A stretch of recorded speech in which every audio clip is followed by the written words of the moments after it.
So we do have some work to do. We have some fighting to do to make sure that they start recognizing everybody that has gone through this.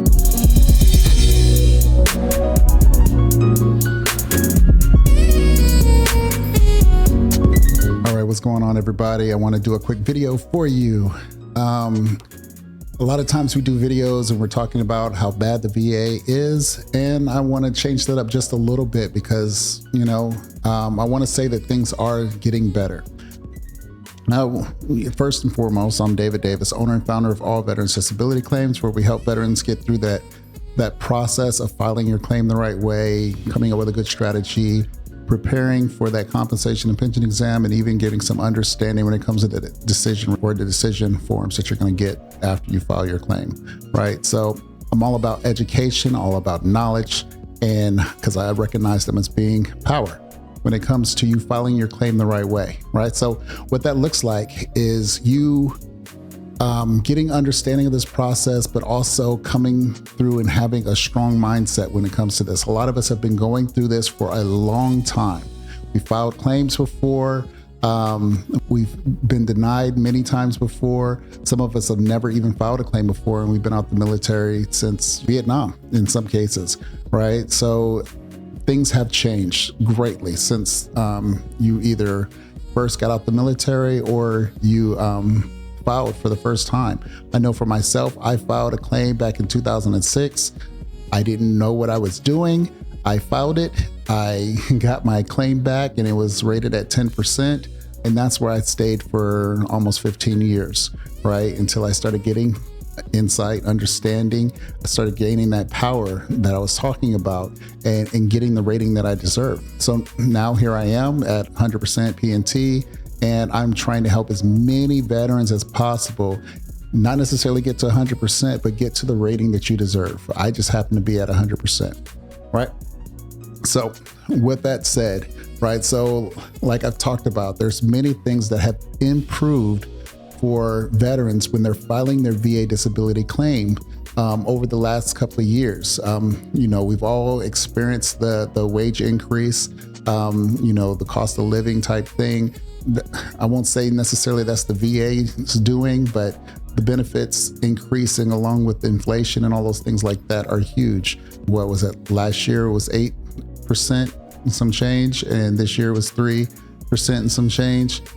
That is significant when it comes to a rating increase. I know when I first got my rating, I had, like I said, 10%.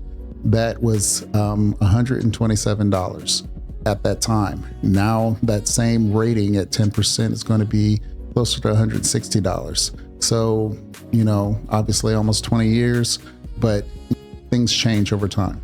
It's even more significant if you were at 100%, let's say in 2006, compared to you being at 100% now, right? Huge difference.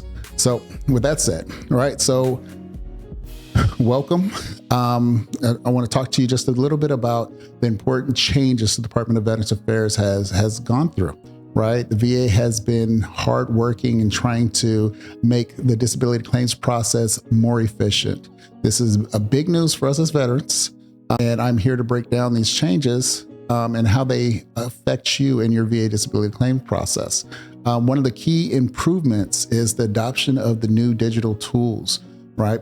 So many times you would file your claim before and you would have to go to eBenefits for one part of your claim to get, or you would have to go to va.gov on another part of your claim. Before it was strictly eBenefits, and then it started switching over, but half of the information was on eBenefits and the other half was on va.gov, and it was easy to find on eBenefits, and then it started getting more convoluted and difficult on va.gov.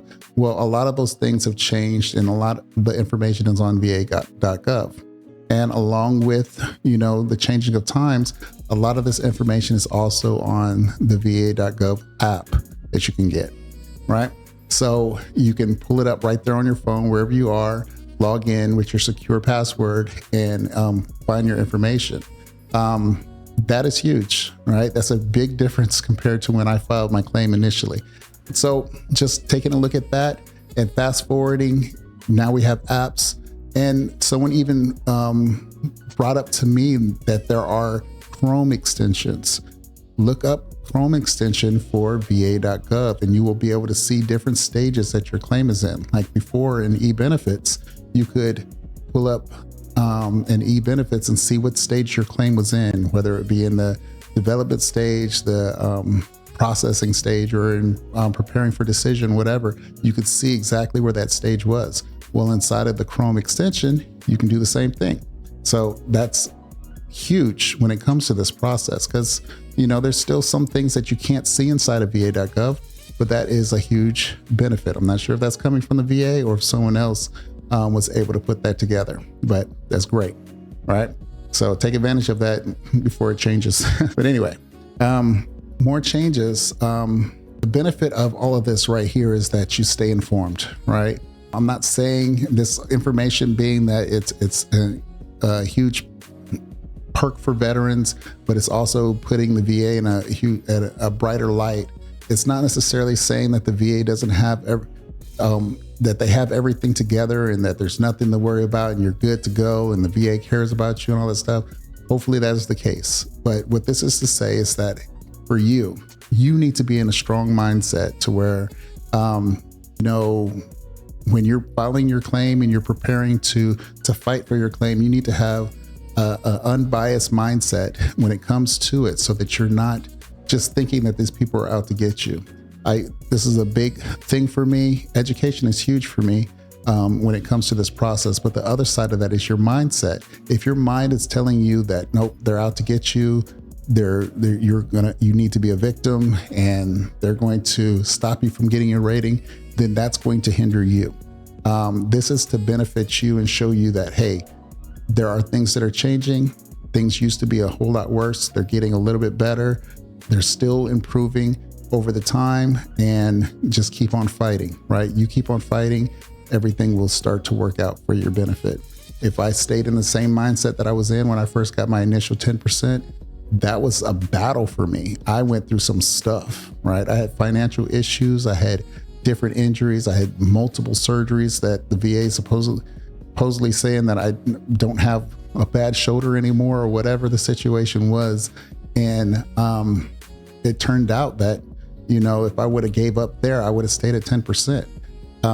For me, staying in the fight not only meant financial increase and me being able to better take care of my family, it meant peace of mind, right? It meant that, one, my time in the military was validated, because I was feeling like, oh, they're thinking that I'm lying, right? So if they're thinking I'm lying, then that integrity and all those things that I stood for really didn't mean anything. It wasn't real.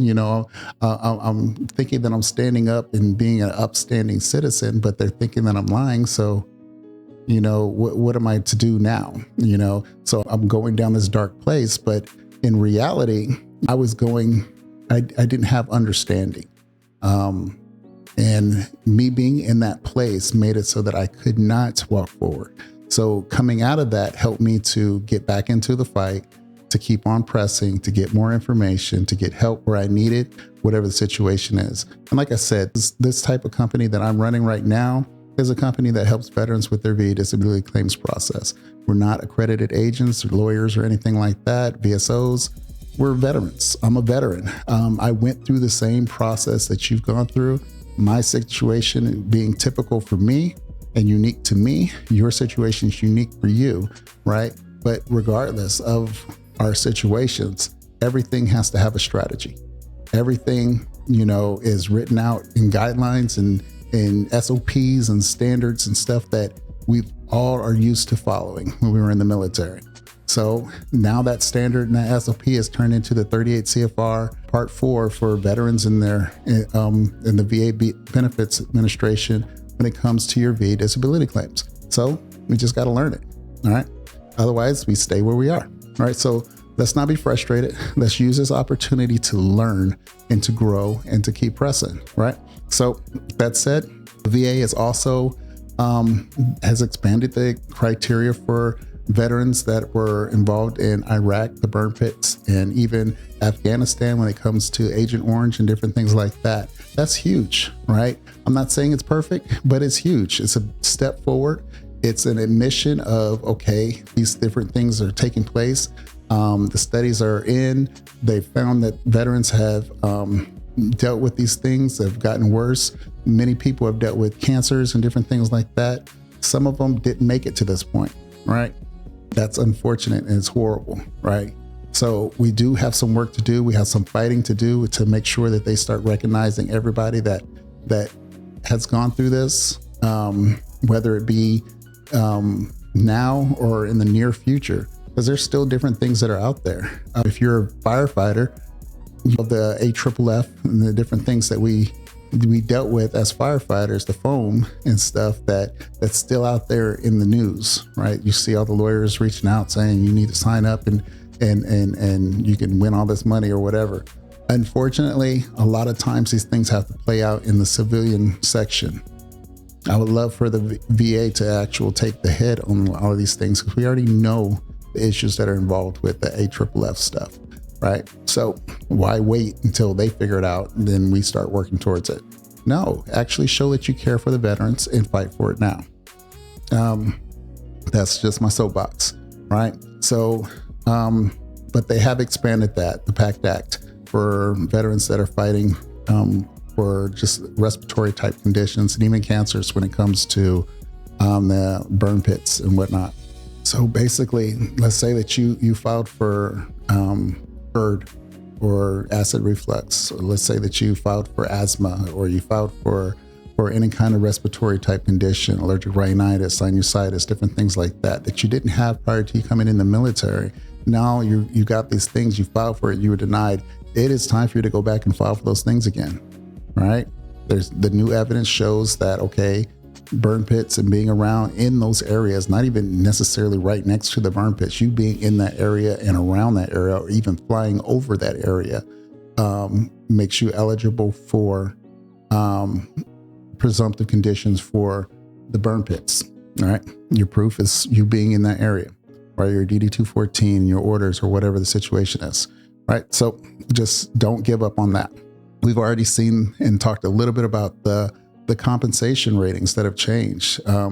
It's no secret that the cost of living has risen, and the VA's response adjusting compensation rates is better support the living expenses for veterans, right? That's huge. These adjustments mean more financial support for us veterans, ensuring that our disability compensation truly reflects our current economic climate, right? This is huge. This is a benefit. Increase when it comes to the cost of living, it took some of the edge off. I'm not gonna lie, it took some of the edge off when it came to the inflation, the different rise in milk and bread and all these different things that we experienced over the last couple of years, right? So don't sleep on that. That is a perk, that's a benefit, right? There's a huge increase in the focus on mental health for veterans. New compensation services and support systems are being included. Whether it's PTSD, depression, or other mental health issues, the VA is ready to provide the care we need, right? So you need to start the process. The process is understanding that you're a different person than you were before, all right? If you're doing the same, if you're not the same person prior to you coming in the military, obviously we've all grown and gotten older and all that stuff like that. But you start looking at yourself and saying, hey, I was the life of the party. Now I don't want to go to the party, right? You know, I'm in a situation right now where I wanted to be a part of different things. Now I don't want to hang out nowhere.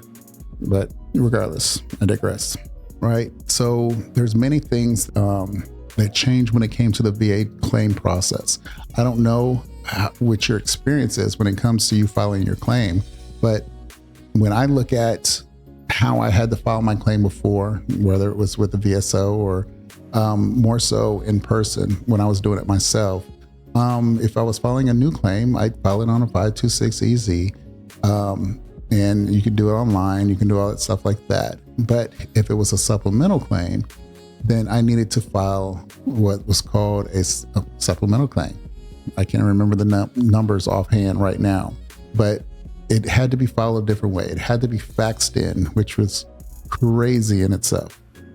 How do you have a time and age where everything is going to automation, but you're still faxing in stuff? Who even has a fax machine anymore? Or you had to mail it into them. People don't even use mail like that anymore. We have email. Why am I doing this? Then there was things that kind of changed with that, and you were able to send it in a different type of way online, but it was always some kind of issue, right? Things have gotten better to where even on va.gov, you can, it's still kind of hidden, but if you type in the search area supplemental claim, you can find how to file your claim as a supplemental claim online, right? That's beneficial, right? Another huge thing that has taken place is that, let me get to my notes. All right. Something huge that's taken place over the last couple of years is that the speed of which claims are being not filed, but decided is speeding up. The VA was at a deficit when it came to how many people were actually working on claims. They went and said, hey, we got to hire a bunch of people. They started the process of hiring a bunch of people, and they're still going to hire even more than that. But let's look at in fiscal year 2023, which was just last year, it's 2024 now, the VA, they completed 2 million claims, or 1.9 million claims. Prior breaking competitions is fiscal year 22, where they completed 1.2 million claims. 1.7 million claims in 2022. So they've increased over 200,000 claims just in the month, just in that short span. But here we are also in 2024, and it's January, and the VBA completed more than 677 claims, which is 36% greater than at this point in fiscal year 2023, right? What's that mean, right? So they've almost completed half of what they did in the whole year of 2023. So that means they are moving much faster. That's 108 different VBA has more than 8,000 veteran claims in a day, 108 different times, including 3 days where they process more than 9,000 claims, right? So they're working diligently when it comes to filing or processing your claim. It's not just sitting there. Someone's working on it. I know it can feel difficult sometimes, but there are a lot of claims that are out there, right? So if you can look at just January of this year, it's the 22nd of the year, of the month, and 677,000 this month, right? That's a lot of claims, right? That's with time off for the New Year's. That's with time off for Martin Luther King.